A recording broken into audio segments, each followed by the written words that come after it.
everybody, and we are back today talking about none other than the Cheeseheads themselves, the Green Bay Packers, keeping things in the NFC North division. And this is certainly one I've been excited to really do a deep dive on because to me it seems like Green Bay's really just been kind of a mystery this offseason. We don't really know what to expect. So looking briefly at their history here, of course, they're coming off of the Aaron Rodgers era, just absolute consistency in terms of success, consistent postseason appearances throughout the 2010s. And since Aaron Rodgers took over as the starter in 2008, beyond that season, they have only missed the playoffs 3 times since then. So the most recent, of course, being just this past season where they finished 8-9. But several several opportunities to get very close to yet another Super Bowl title that they were chasing ever since they won Super Bowl 45 in 2010. Excuse me. Jeez. So, that being said, we'll look ahead to the 2022 Green Bay Packers and really go in depth here. So, Green Bay goes 8-9 last season, and head coach Matt LaFleur's 4th season as head coach, and really it was definitely a mixed bag, definitely more so than the prior 3 seasons under Matt LaFleur, where Green Bay was a perennial Super Bowl contender in 2019, 2020, and 2021, you could argue. And last season they end up with a pretty average offense and a pretty average defense, surprisingly, considering that they did have Aaron Rodgers on the roster still. But if we want to look further at the schedule here, see where this really went wrong, they lose a divisional game right off the bat, which is never a good sign to the Minnesota Vikings. But really, this is a streaky team last year, so they win their next 3 games. But really what ends up killing this entire season for them is this 5-game losing streak in the month of October that actually bleeds early into the month of November as well. So from week 5 through week 9, they lose 5 straight games, win in overtime against the Dallas Cowboys to keep their season afloat, but don't do themselves any favors losing to the Titans and the Eagles the following 2 weeks.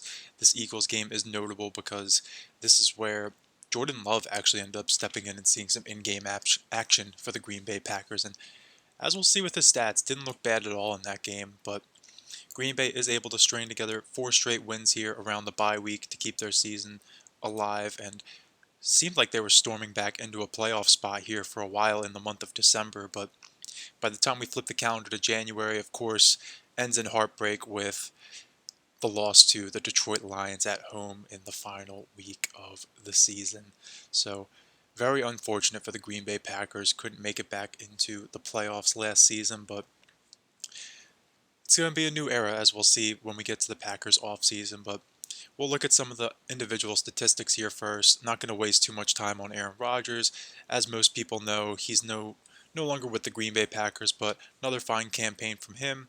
More importantly, Jordan Love, who is going to be the starter this year, did make an appearance in that Philadelphia Eagles game. His stats for the season as a whole, 14 of 21 for 195 yards and a touchdown, no interceptions. So small sample size, but looked good in what we did see of him.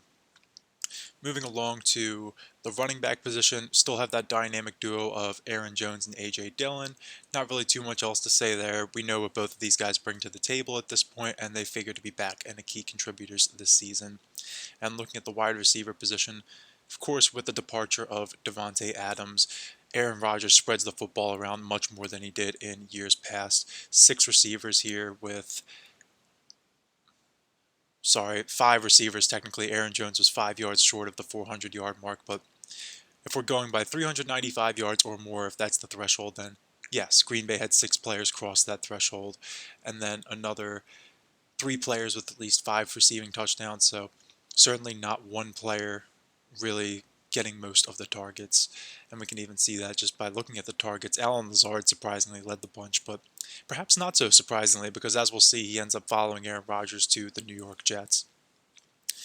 Looking briefly at the defense, not really too much to write home here about either. This was a pretty average unit last year, as we saw, although Rashawn Gary did have 6 sacks in 9 games, which is quite impressive. And the only player who went to the Pro Bowl for Green Bay at all last year was actually Jair Alexander. So not even Aaron Rodgers getting that Pro Bowl nod, even though the prior 2 seasons he did win the MVP of the National Football League. So That being said, we'll look at the 2023 Packers offseason because this is really about starting fresh for them. Of course, the biggest notable departure is Aaron Rodgers being traded to the New York Jets, now at age 40. So, I mean, if you're the Packers, I understand. It's just time.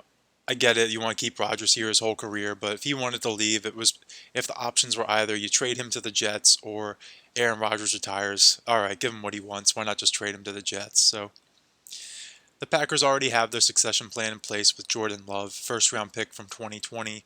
He's had 3 years to study under Aaron Rodgers, so wishing Jordan Love the best this season. So let's see what else he has to work with here, though. So some of the other notable departures from the Green Bay Packers were two receivers go with Aaron Rodgers to the New York Jets, Allen Lazard and Randall Cobb, longtime veterans of the Green Bay Packers. So Aaron Rodgers will have a few familiar faces to throw to behind Garrett Wilson in New York this season, but looking at some of the other notable departures, we do have Adrian Amos, the safety for the Green Bay Packers, also goes to the New York Jets along with the rest of Aaron Rodgers and company there. So quite a few players going to the New York Jets. Then also worth noting, Robert Tonyan, as we mentioned in the Bears video, joins the Chicago Bears, as does fellow tight end Mercedes Lewis. So finally, I will mention we do have two defensive linemen depart the Green Bay Packers as well. We have Dean Lowry, who leaves for division rival the Minnesota Vikings, as well as, where is he at here? Jaron Reed departing to the Seattle Seahawks, who played 68% of snaps last year at age 30. So Green Bay certainly has a void to fill on the defensive line there. See how they address that. And certainly a little bit of opportunity now emerging at the wide receiver position with those two gentlemen departing for the New York Jets. And of course, the quarterback position, but we know that's Jordan Love's job this year, and certainly hope he seizes that opportunity. And finally, before we talk about the acquisitions, I will mention that Mason Crosby, longtime kicker of the Green Bay Packers, seems to be putting a bow on his NFL career. Seems like his playing days are just about done, which I guess that's a fitting end for his career to leave at the same time Aaron Rodgers does. He pretty much was there for the entire duration of the Aaron Rodgers era, so good for Mason Crosby, but Green Bay will have to find another kicker to replace him, which we will see in a second. But before we get to their draft, we'll look at some of the acquisitions they had in free agency, and there's really not much here at all. Green Bay actually only signed three players here, it looks like, in terms of veteran free agents, and that's just period, not including, like, that's not me saying only three notable players that Green Bay signed. No, they signed three players, period. So I guess I'll mention all three of them because why not? Two of them are safeties. Probably the most notable one is Jonathan Owens, played 82% of snaps for the Houston Texans last season, but of course, Houston did finish with the second worst record in the National Football League, so take that with a pinch of salt. Then they also bring in safety Tavarius Moore from the San Francisco 49ers, who only played 3% of snaps for them last season, but neither of these two safeties actually figured to start for the Green Bay Packers this year. Additionally, they do bring in another long snapper from the Los Angeles Rams to replace Jack Coco, who is currently a free agent. So, not really too much doing in terms of the Packers bringing in veteran talent, but I guess that makes sense with Green Bay being, I guess you could call it a small market team, even though the NFL small markets aren't really as much of an impact as much in compared to, say, other sports like baseball especially, but even hockey and basketball. Shouldn't really matter too much, but Green Bay doesn't have, I guess, a big money owner like a Jerry Jones or a Robert Kraft or a Jeffrey Lurie, Stan Kroenke, whatever name you want to throw out there, who is calling the final shots at the end of the day. They do have Mark Murphy running the show, but he does have to answer to his shareholders, I suppose. So Green Bay is definitely more of a homegrown team. Seems like that's definitely been their culture over the years. They prefer to draft and develop rather than bringing in veteran talent. So that being said, let's see what young talent Green Bay brought in the 2023 draft.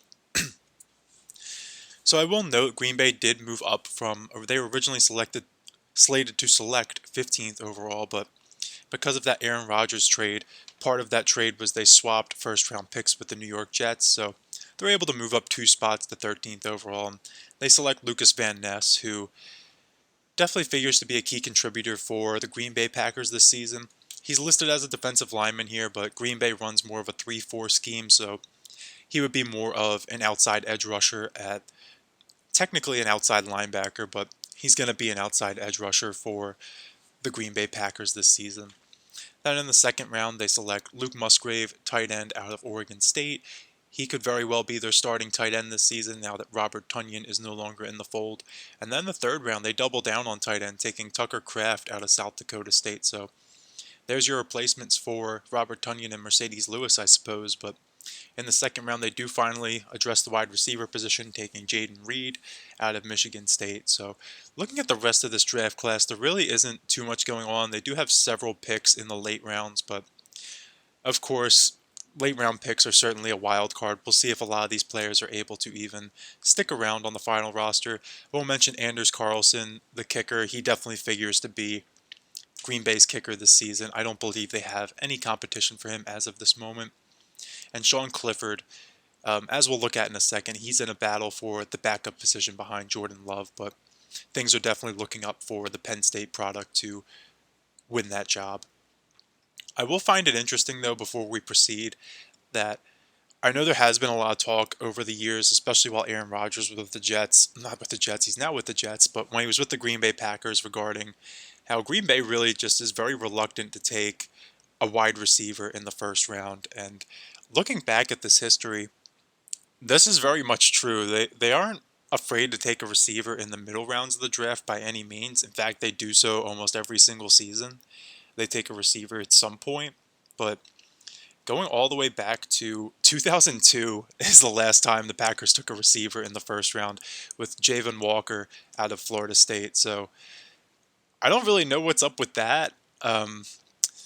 Just seems to be an interesting quirk of Green Bay's front office where they're very hesitant to take wide receivers. I just found that interesting, at least in the first round.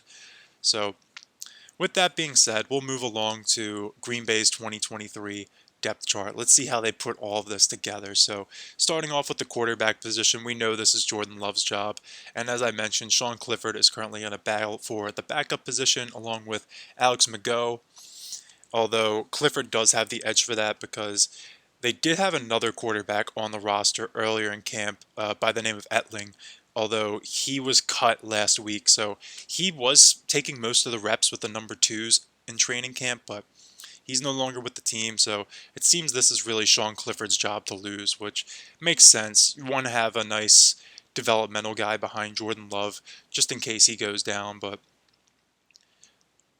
nothing really too shocking there. Looking at the running back position now, as we know, Aaron Jones and A.J. Dillon definitely should be the top two guys here. They're going to run that tandem like they have been for the last few seasons now very successfully.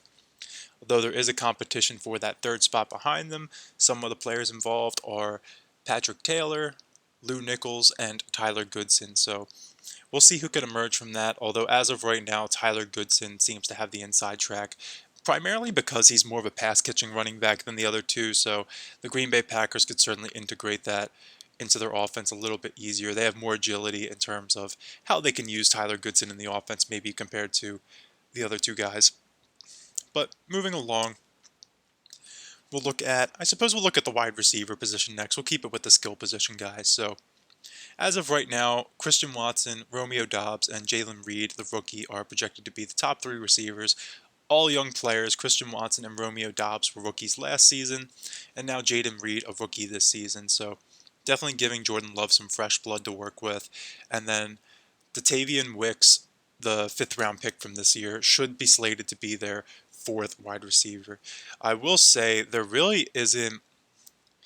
There's sort of an open competition going on right now amongst pretty much all of these names listed here. So there's a good 8 guys competing for that number 5, number 6 wide receiver spot. But as of right now, it seems like nobody's really standing out. And I will note it's entirely possible that Green Bay decides to just roll with 5 receivers, if they even do that. I mean, I doubt they roll with just 4. I wouldn't rule that out. Maybe, I imagine somebody emerges from this pool to make the roster as a 5th receiver, but just with how Green Bay runs their offense, they don't do a lot of 5 wide receiver sets, really at all, and barely even do 4 wide receiver sets. So wouldn't be surprised if they decide to narrow up this depth chart and really focus on keeping more tight ends and running backs, because they certainly love to use both of those positions in the passing game. Looking next, I guess we'll go right to the tight end position. So they have the two rookies, Luke Musgrave and Tucker Kraft. Really nothing too controversial here. Both of these guys figure to be a part of this thing long term. Gives Jordan Love some fresh weapons that Aaron Rodgers didn't necessarily have in prior years. So look forward to seeing how Jordan Love's able to gel with these two. They'll certainly be a part of this thing for at least the next 4 years, the duration of the rookie deal, if I had to make a knee-jerk prediction at this moment. So finally, we'll look at this Green Bay offensive line. Now, Green Bay's offensive line, honestly, is still one of the better units in the National Football League. I think Aaron Rodgers going from playing behind this unit to behind what the New York Jets currently offer, he's certainly going to be in for a bit of a rude awakening for realizing just how much of a step back it is. I don't believe this unit is necessarily, say, a top 5 unit in the NFL. I wouldn't put it up there with some of the other teams we've talked about already, like Cleveland, Baltimore, Detroit. I think they really do have phenomenal offensive lines, but Green Bay, I'd say, is probably a fringe top 10 unit right now.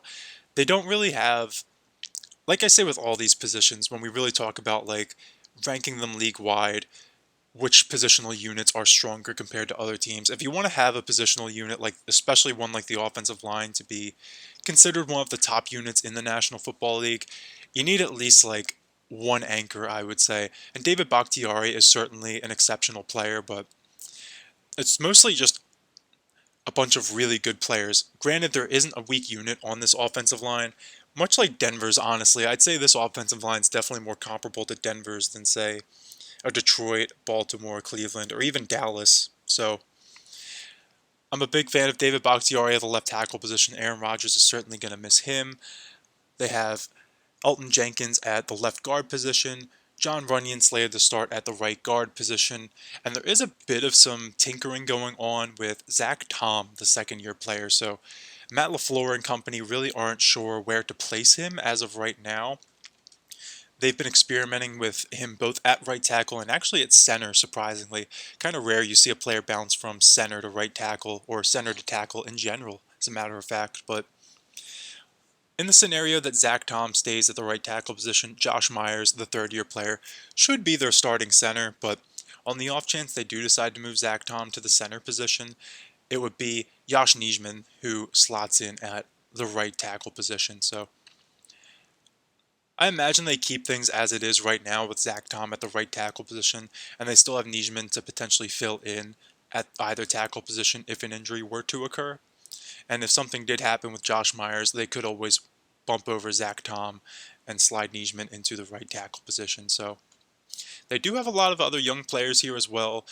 All of these guys still on their rookie deals: Royce Newman, Rasheed Walker, Jake Hansen, and Sean Ryan. So definitely have some nice depth on this offensive line. None of these players have particularly stood out in terms of being a starter. Obviously, they would be starting if they were, but Green Bay staff could certainly mold these guys into guys who could fill in if called upon. So, with all that being said, Green Bay's offense definitely putting Jordan Love in a position to succeed. I don't think there really is an Achilles heel on this offense as of right now.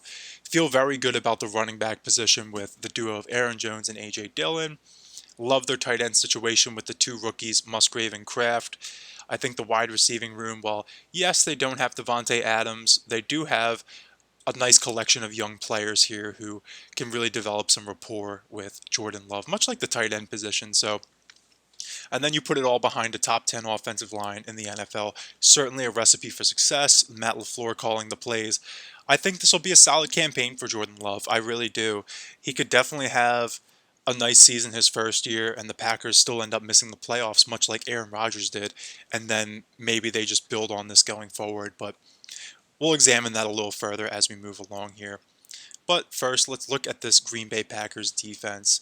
Now, with the Green Bay Packers defense, there really isn't as much competition going on here. They seem to really have things figured out for the most part, and we can honestly work backwards because it seems like the secondary is certainly the position where things are most solidified right now. Pretty much all of these starters that are penciled in, I would expect to be the starters come week one. Jair Alexander and Rasul Douglas as the starting corners, with Darnell Savage and Rudy Ford starting at the safety position, along with Kysene Nixon at the nickel cornerback position. And I will mention Eric Stokes, currently on the PUP list. He certainly could rotate in for either of these corners once he is back and healthy, which Green Bay expect him to be some point soon. And then the two safeties they brought in, Jonathan Owens and Tavarius Moore, providing nice depth for the two players already in place. And then they even have the rookie Anthony Johnson Jr., 7th round pick, could potentially compete for a roster spot. I would be a little bit surprised if Green Bay carried 5 safeties going into the season, so maybe one of these guys doesn't make the cut, but who knows? It's entirely possible they do decide to go forward and carry 5 safeties.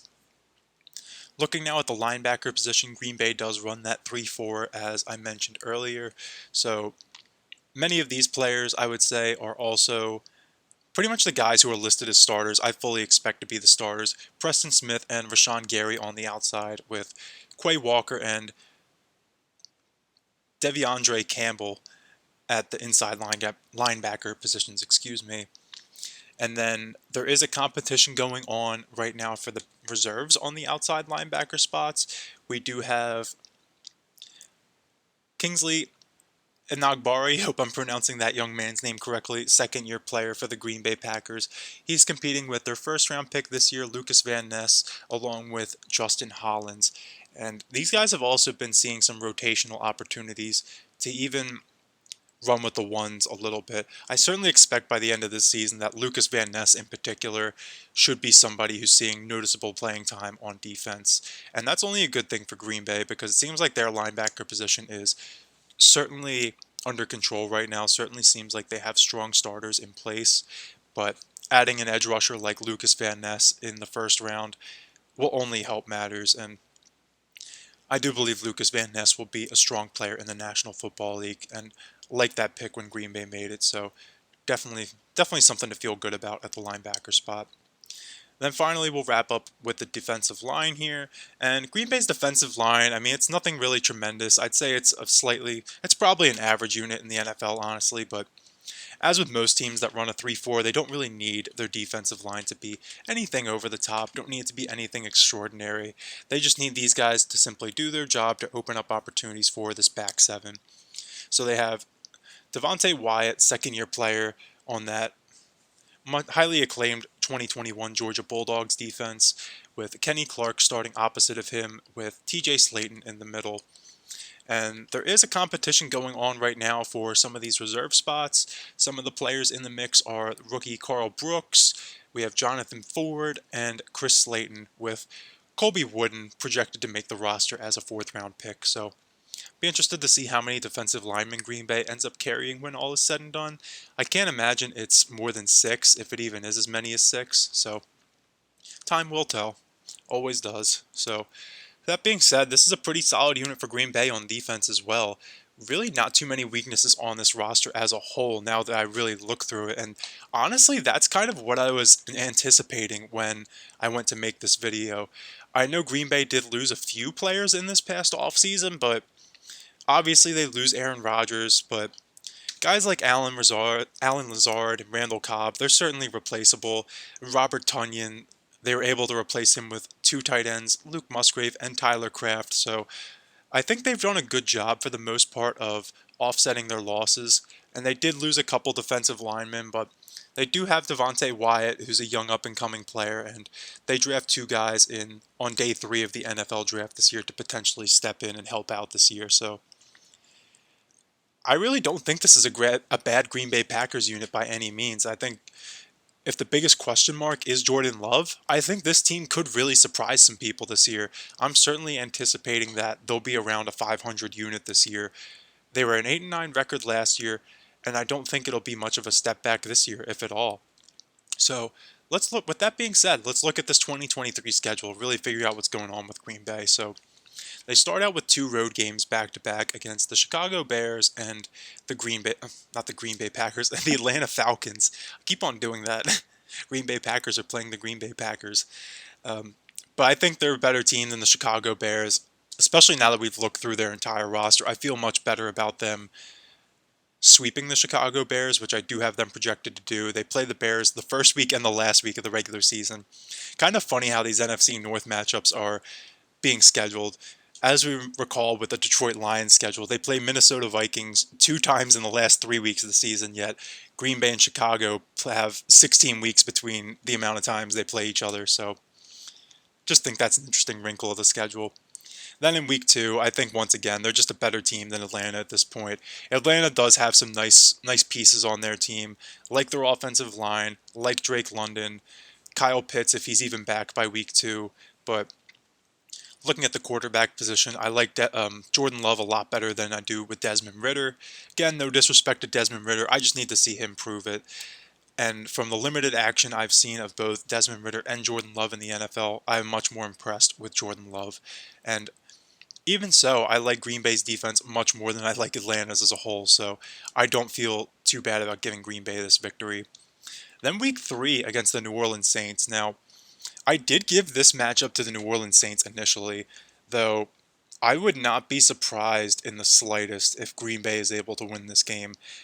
I just think with the way the NFL sort of works in like a law of averages kind of way where one team just, especially a team like the Green Bay Packers that's still very much figuring things out in a new era, winning their first 3 games in a row, I mean, it's not unheard of, but I would certainly be surprised if that were the case. We'll reassess when we get to the end of the schedule because this is certainly one we could come back to and potentially give to Green Bay. Week 4 on the short week, don't really have too much hesitation giving this one to Detroit. Detroit's simply the better team at this point. But in week 5, they do have a little bit of extra rest going from Thursday to Monday. I like Green Bay over the Las Vegas Raiders, absolutely. Then Green Bay gets their bye week. They come out and go to Denver and Mile High Field, and this one could be a good game. I think I mentioned that in the Denver video as well. This could absolutely be a good game, but I will give the edge to Denver as of this moment, though. Would not be surprised again if the Packers were able to pull this out. Week 8 against the Minnesota Vikings. I'll give this one to Minnesota just because Minnesota is more of a veteran team. They're certainly more all in for this year. I feel like the stakes are higher for Minnesota this year. If Green Bay just has like a 500 season and Jordan Love looks good, it seems like the team chemistry is really starting to come together, and Jordan Love and the young weapons at wide receiver and tight end, they're all learning Matt LaFleur's offense and starting to excel in it. I think that'll be a success for their season, but for Minnesota, they pretty much need to make the playoffs this year in order to, like, that's pretty much the starting point for them, for their season to be even considered a remote success. If they miss the playoffs, the season is an abject failure, hands down, but wouldn't be surprised if Green Bay could win one of these 2 games against Minnesota. As of this moment, I have Minnesota sweeping them, but again, would not be surprised if Green Bay could steal one of these 2. Likewise against the Los Angeles Rams here, I do have the Rams taking this one because they're just more of a veteran team. I think they're going to be more, I guess, just ready to go for this game. They know each other better than the Green Bay Packers do. Although as we do get later into the season here, I do think Green Bay will start to come into their own. But as we look at this schedule, it is a little bit unfortunate because as we turn the calendar to November, they get the Pittsburgh Steelers, the Los Angeles Chargers, the Detroit Lions on a short week, followed by the Kansas City Chiefs. So I do think the Packers will probably start playing better football around the stretch, but unfortunately they will be playing much better teams than they were earlier in the season. So while I do have them losing to teams like the Saints and the Rams, games they could absolutely win, by the time they start to really hit their stride, they're going to be going up against some tough opposition. I do give them the win over Detroit on Thanksgiving. I think they split with the Lions, although the order on this could be interchangeable. But like I said, I'm going to give Green Bay the nod for the second matchup because I do think they will start to really come into their own and play a better brand of football as we get into November and December. Then we flip the calendar to December and they get a Monday night matchup against the New York Giants coming off of their bye week. And I do give this one to New York because for New York, they end up finishing with a pretty abysmal record at 4-13. But this was a playoff team last year. If the Giants still feel they're alive in the NFC playoff race by this point, which I certainly think would be a possibility, the NFC playoff picture is pretty wide open compared to the AFC at least. So New York could certainly rally. They'll have 2 weeks to prepare against Jordan Love, so give the Giants the nod in this one. But again, another very winnable game for Green Bay. I'm not going to sit here and say this is a decisive victory for the New York Giants. Then looking at the Tampa Bay Bucks, I think this is where Green Bay really starts to hit their stride. I think they defeat Tampa Bay at home. They go on the road and take out Bryce Young on the road. Though this could be a fun matchup, I think Carolina is sort of a good comparable for Green Bay, honestly. They have a young quarterback with a new head coach. Not that Jordan Love's with a new head coach, but they're going to be figuring things out a lot early this season as well. But I think as we get to November and December, Carolina will really start to come into their own as well. But then to wrap things up with two divisional games, I have them getting swept by Minnesota, as I mentioned, before sweeping the Chicago Bears. So when all's said and done, the Packers go 7-10, 3-3 in the division. They go 0-2 against Minnesota, 1-1 against Detroit, and 2-0 against Chicago. But we could do a little tinkering around with this because I really do find it fascinating that I think this New Orleans game is absolutely winnable for Green Bay. This Los Angeles Rams game, absolutely winnable for Green Bay. And then this New York Giants game, another very winnable game for Green Bay, or either of these Minnesota games. So say we'll keep the Giants with this win here for now, but we'll give the Green Bay Packers one of these wins over the Minnesota Vikings. All of a sudden, Green Bay is the third seed in the NFC with a 10-7 record, so it is not out of the realm of possibility at all that Green Bay could go on a little run this season. Dare I call them a sleeper team in the NFC as a whole, because once you get into the playoffs, who really knows? And it's not like they're going to be going up against fierce competition, at least in the first round.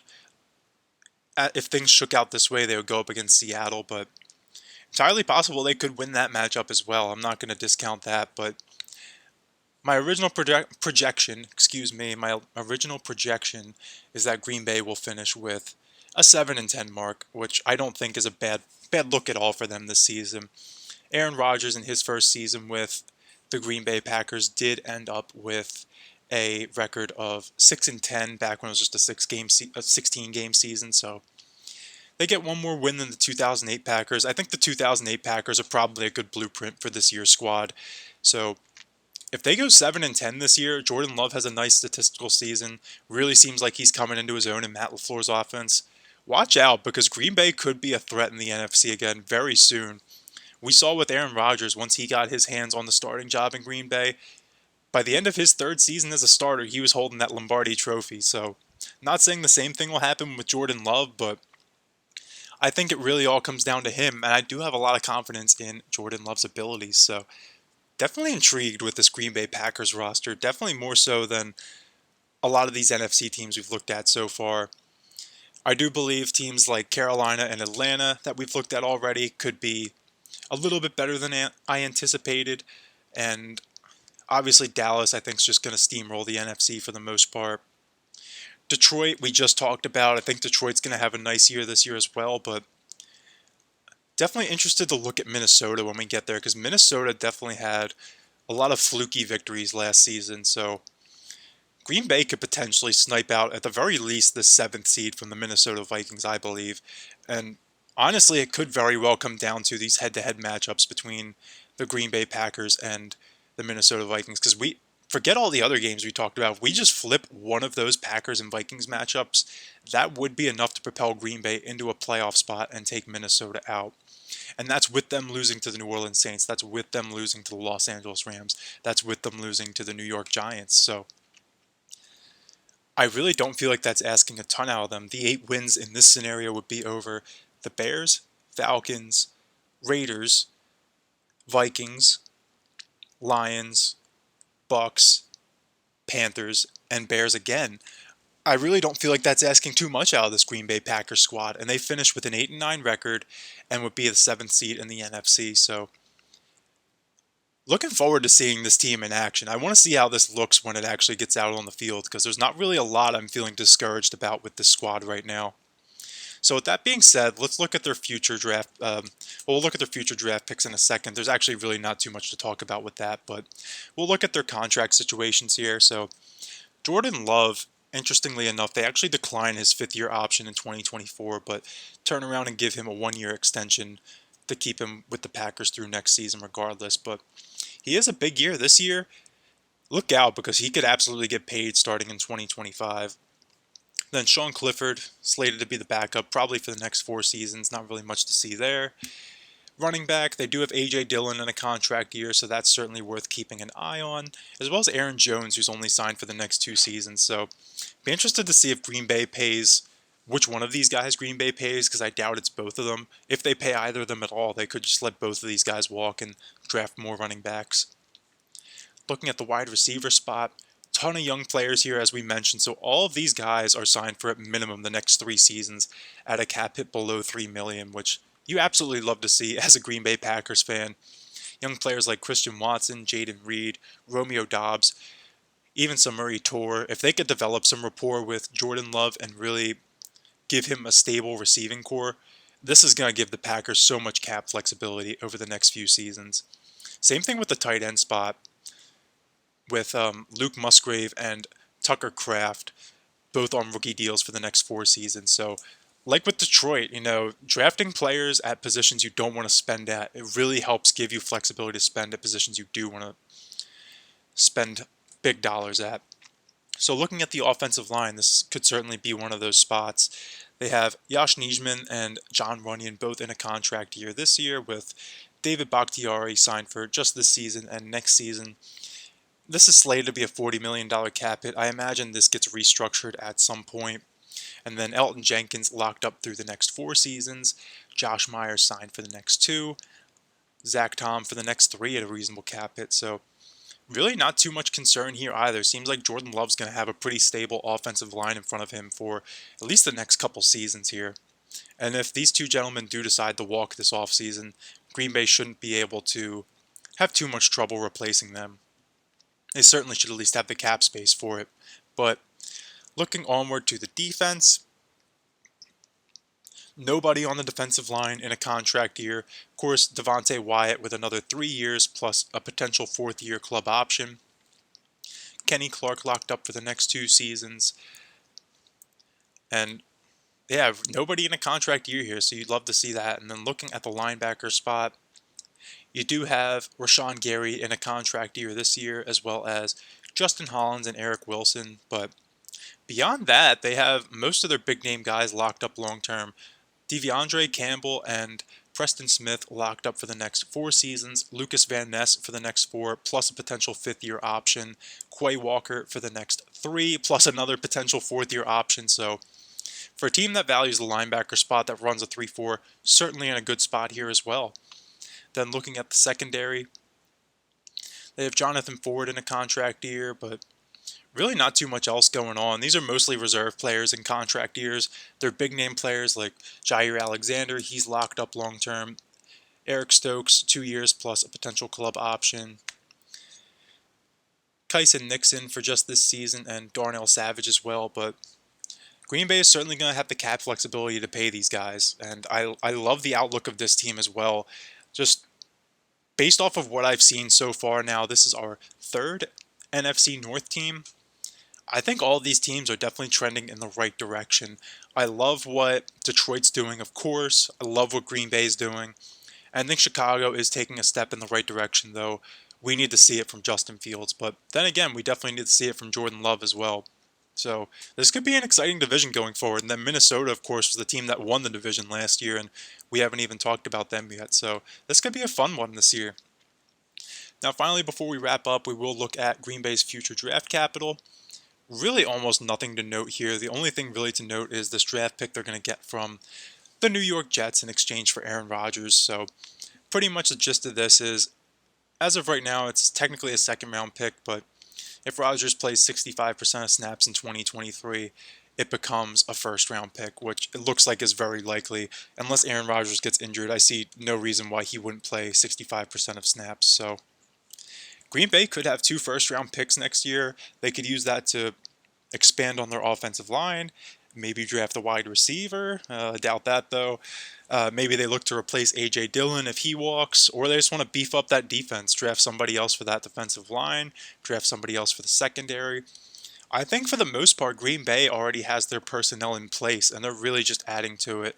If Jordan Love can be that guy for them, they could be going places and going them very quickly. So would love to hear from Packers Nation out there, how do you feel about this team this year? Do you think they can make the NFC playoffs? Because honestly, I think they can. Currently, I have them as the 8th seed in the NFC like they were last year, but would not be surprised at all if they sneak into this NFC playoff picture. Wouldn't that be something in Jordan Love's first year as a starter? And how do you feel about Jordan Love? How do you feel about the young receivers, young tight ends? Love to hear from anybody's thoughts down below. So I believe our next 3 videos will actually be on the AFC South, the Houston Texans, Indianapolis Colts, and Jacksonville Jaguars. So we haven't touched on that division yet, but we will quickly become very familiar with what's going on down here. So look forward to talking to you guys about that very soon. Bye-bye.